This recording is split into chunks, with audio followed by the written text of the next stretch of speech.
এর মধ্যে ঝাল ঝাল যদি ভর্তা থাকে আর কোনো কিছুই লাগে না, এক প্লেট ভাত বেশি করে খাওয়া যায়।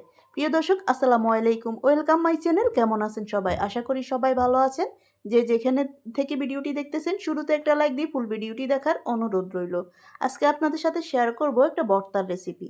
এখানে ভর্তার জন্য আমি রসুন পেঁয়াজ কুচি, তারপরে পেঁয়াজ পাতা, কাঁচামরিচ কুচি সবগুলো আমি কেটে নিয়ে নিলাম। এখন চুলায় একটা কড়াই বসিয়ে দিলাম, দিয়ে দিব পরিমাণ মতো তেল। এখানে আমি তেলটা একটু বেশি করে দিতে হবে, তাহলে ভর্তাটা খেতে খুবই ভালো লাগবে। আমি 4 টেবিল চামচের মতো তেল দিয়ে দিলাম। এখন আমি দিয়ে দিব রসুনের কোষগুলো, দিয়ে দিব পেঁয়াজ কুচি, কাঁচামরিচ কুচি, সাথে পেঁয়াজ পাতা কুচি সবগুলো একসাথে দিয়ে দিব। সবগুলো একসাথে দিয়ে আমি ভেজে নিব। এইভাবে একবার ট্রাই করে দেখবেন, খেতে কিন্তু অনেক মজার একটা রেসিপি। সবগুলো দিয়ে দিলাম। এখন দিয়ে দিব হলুদের গুঁড়ো পরিমাণ মতো, মরিচের গুঁড়ো। একটু জালটা একটু বেশি করে দিলে এটা ভর্তার মতো খেতে কিন্তু খুবই ভালো লাগে। পরিমাণ মতো দিব হলুদের গুঁড়ো, দিয়ে দিব মরিচের গুঁড়ো। যেহেতু ঝাল ভর্তার মতো তৈরি করব, তাই একটু ঝালটাও একটু বেশি করে দিব। কাঁচামরিচও দিয়েছি, সাথে শুকনো মরিচ ব্যবহার করলাম। আপনারা যে ঝাল যতটুকু পছন্দ করেন ওই হিসেবেই ব্যবহার করবেন। দিয়ে দিব আমি জিরার গুঁড়ো, হাফ টিস্পুনের থেকে একটু কম। আমার ভর্তা যেহেতু অল্প পরিমাণ হয়ে যাবে, ওই পরিমাণ অনুসারে ব্যবহার করতে হবে। এখন সবগুলো একসাথে ভেজে নিব। চুলার আঁচটা মিডিয়াম রেখে ভেজে নিব। দিয়ে দিব আমি স্বাদ মতো লবণ। এখানে আর কোনো মশলা ব্যবহার করব না। আপনারা চাইলে যে কোনো মশলা ব্যবহার করতে পারেন, আমি কোনো মশলা ব্যবহার করি নাই। যত মশলা কম ব্যবহার করবেন তত শরীরের জন্য ভালো, আর যত বেশি ব্যবহার করবেন মশলা তত ক্ষতিকর শরীরের জন্য। তাই চেষ্টা করবেন যে কোনো তরকারি হোক, যে কোনো মাছ মাংস হোক, মশলাটা কম ব্যবহার করার। এখন স্বাদমতো লবণ দিয়ে দিব। আর এখানে মিডিয়াম টু লো হিটে রেখে কিছুক্ষণ পর পর আমি নেড়ে চেড়ে দিব, ঢাকনা দিয়ে অপেক্ষা করব। সবগুলো উপকরণ একসাথে মিশিয়ে কিছুক্ষণ পর পর এসে নেড়ে দিব। এখানে আর কোনো কাজ নেই, শুধু একটু পর পর এসে একটু নেড়ে দিতে হবে, যাতে নিচে লেগে না যায় বা পুড়ে না যায়। এখন ঢাকনা দিয়ে কিছুক্ষণ অপেক্ষা করব। তবে এ সময় চুলার আঁচটা মিডিয়াম রাখতে হবে, একবারে লো হিটে। যেহেতু আমি এখনও কোনো পানি দিই নেই, তাই একটু লো হিটে রেখে তেলের মধ্যে ভাজতে হবে। আর খেয়াল রাখতে হবে যাতে পুড়ে না যায়, আবার নিচে যেন লেগে না ওঠে।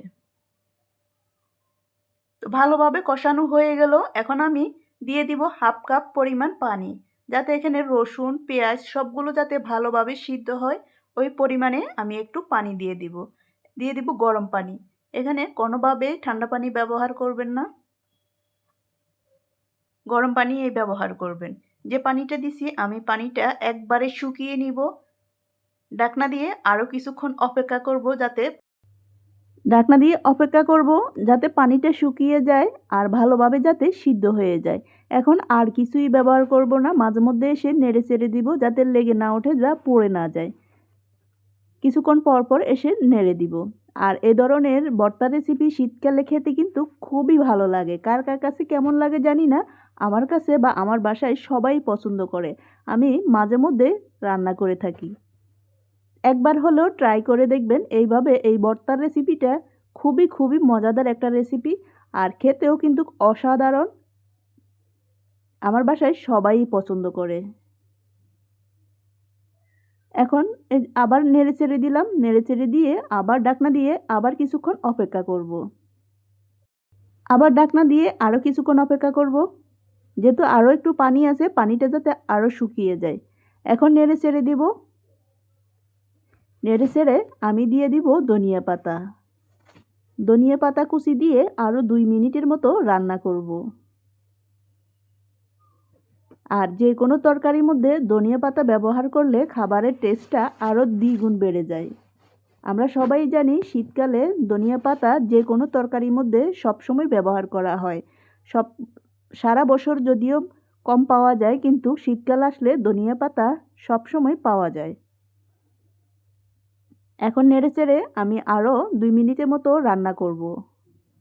ধনিয়া পাতাটাও ভালোভাবে হয়ে যাবে, আর আমার এখানে ভর্তাটাও পানিটা ভালোভাবে টেনে যাবে। ঢাকনা দিয়ে 2 মিনিট অপেক্ষা করব। 2 মিনিট পর আবার ফিরে আসলাম। হয়ে গেল আমার মজাদার রেসিপি, ভর্তার রেসিপি। এই ভর্তার রেসিপিটি আমার কেমন হয়েছে কমেন্টে জানাতে ভুলবেন না সবাই। আমার এই রেসিপিটি যদি আপনাদের ভালো লেগে থাকে, লাইক কমেন্ট শেয়ার করে পাশে থাকবেন। আবার যে কোনো ভিডিওতে যে কোনো রেসিপি নিয়ে চলে আসব। এখন আমি নামিয়ে পরিবেশন করব। আর শীতকালে যে কোনো ভর্তার রেসিপি খেতে যেমন ভালো লাগে, তেমনই হজম শক্তি ভালো হয়। গরমকালে যেমন ঝাল বেশি খাওয়া যায় না, শীতকালে কিন্তু যত ঝাল খাওয়া যায় ততই ভালো লাগে। দেখুন কালারটা কি সুন্দর হয়েছে। আমার এই রেসিপিটি যদি আপনাদের ভালো লেগে থাকে, লাইক কমেন্ট শেয়ার করে পাশে থাকবেন। সবাই ভালো থাকবেন, সুস্থ থাকবেন। আবার দেখা হবে যে কোনো রেসিপি নিয়ে। আল্লাহ হাফেজ। আসসালামু আলাইকুম।